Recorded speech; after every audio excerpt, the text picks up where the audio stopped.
In this video, let's try to understand how we can make use of a graph. So I'm going to give you two examples where we actually can really make use of the graph. So suppose we are given a question that a rectangle with side parallel to the axis vertices 3, -2 and -4, 7. Find the area. So let's try to work on this. So what do we have? We have two vertices, 3, -2. So 3, -2 means x-axis 3 and y-axis -2. So this is what it is. Okay, this point is 3, -2, right?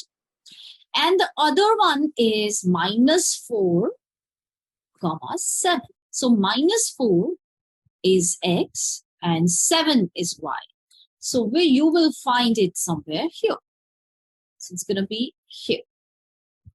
And we're talking about a rectangle being formed. How will a rectangle be formed? When we will be able to join the vertices, right? So how will we join? So extend that. So these have to be two parallel lines. And then we will join the other side. So this is your length and breadth. So 7 should be somewhere here. And this should be cutting -2 actually. So let -2 be this point. Okay.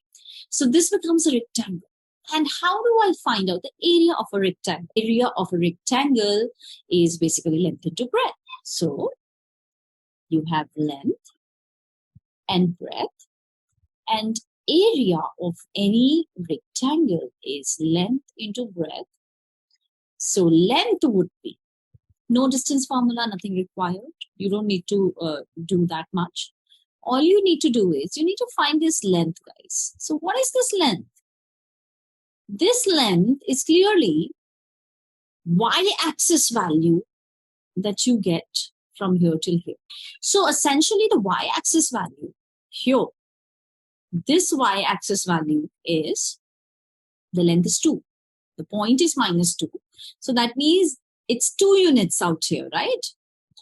And here, y-axis value is 7. So which would mean that your length is 7 plus 2. I'll repeat myself. This is 2 units. It is -2. The point is -2, but that means from origin, the distance is 2 units. And from origin, the distance up till here, this is 0.7. So 7.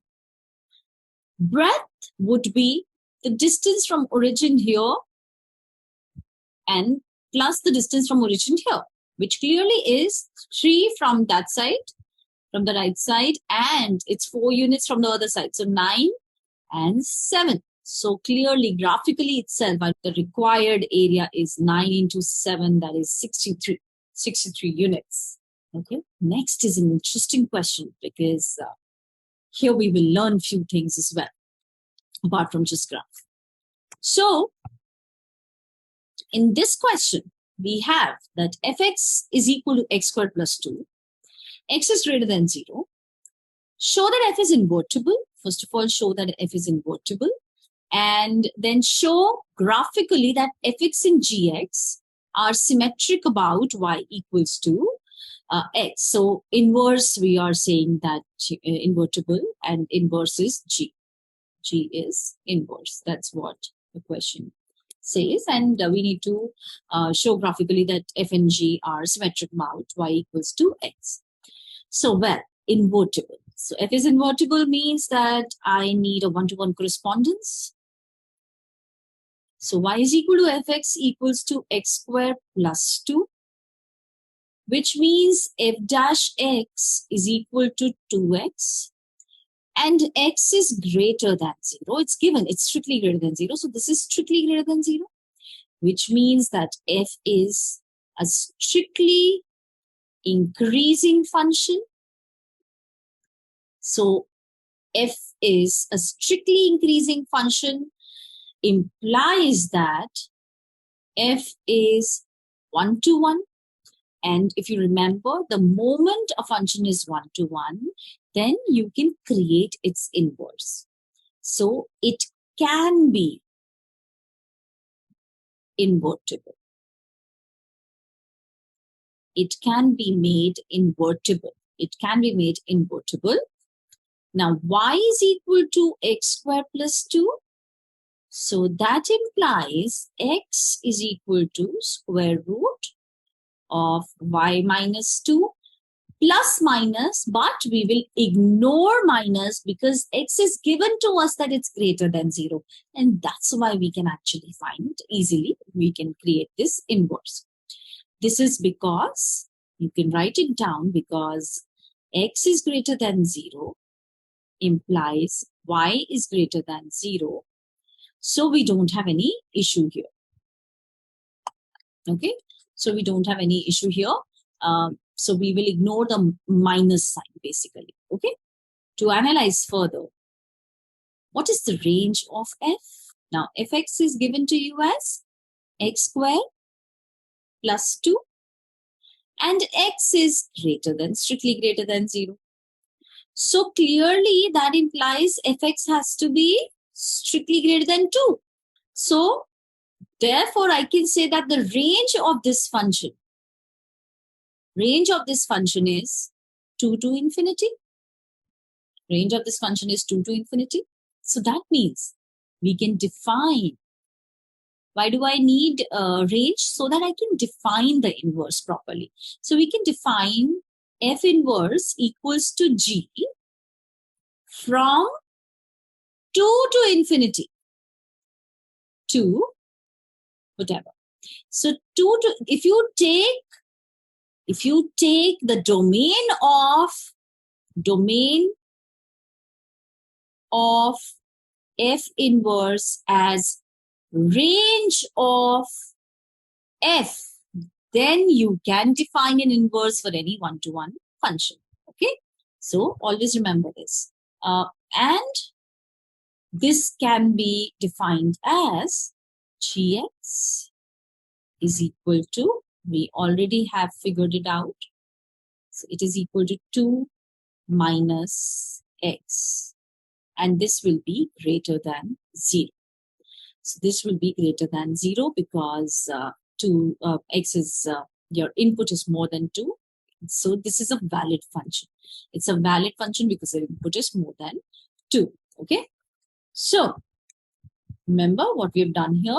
Domain of f inverse or domain of g is taken as the range of f, and that's how you can define an inverse of a function which is one-to-one, even if it is not onto. Now, the next task that I've given to you, which is the graphical thing, which is you have to show symmetric on graph. How to show symmetric? We have to show symmetric about x equal to y, or y equals to x, whichever way you want to write it, equal to y. So what we will do graphically.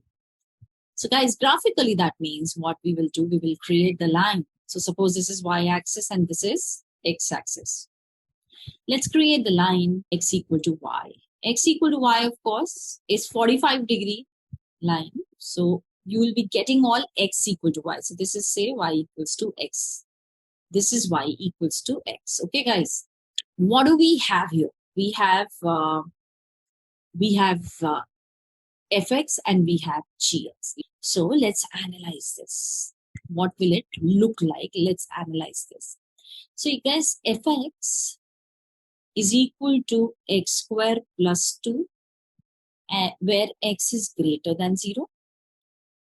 So f0 plus will be something, it's x squared plus 2. So this will be like something 2 plus, a little more than 2.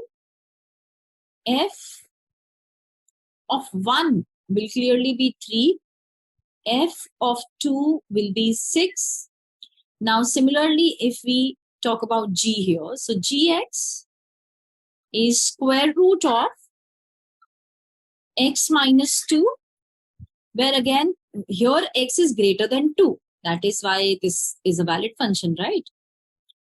So here g2 plus would be something tending towards 0. 0 plus, say, g3 would give me 1. G4 will give me root 2. And G6 will give me square root of 4. So that is 2. Please understand here what I'm trying to tell you. So here, the input 0 plus gives you 2 plus here. Here the input 2 plus gives you 0 plus here. Input 1 gives you 3. Input 3 gives you 1. That's what is your invertible relation. Input 2 gives you 6. Input 6 gives you 2. So that's what is your invertible relation. Okay. Basically, 0 plus has a relation with 2 plus both ways. 1 has a relation with 3 both ways. And 2 has a relation with 6 both ways. So these are just few examples that we've taken. Of course, anything that we would take will, give you the same thing. So this means that functions are symmetric about y equals to x. They're symmetric about y equals to x because the invertible relation is such. And if you will graph it, guys, so suppose this is 2 here and this is 2 here. So what's going to happen is you would notice that a parabolic thing here, and this will be because when x is 0, so you are getting something 2 plus, and it will go like this, and this will be, going something again parabolic, sort of like this. So it is a curvaceous thing, so it should not turn out as a straight line, something curvaceous like this. So what you will see that you have mirror images. So symmetric about y equals to x, this means you have mirror images about or around x equal to y. You have mirror images, and that's what means symmetric around x equal to y.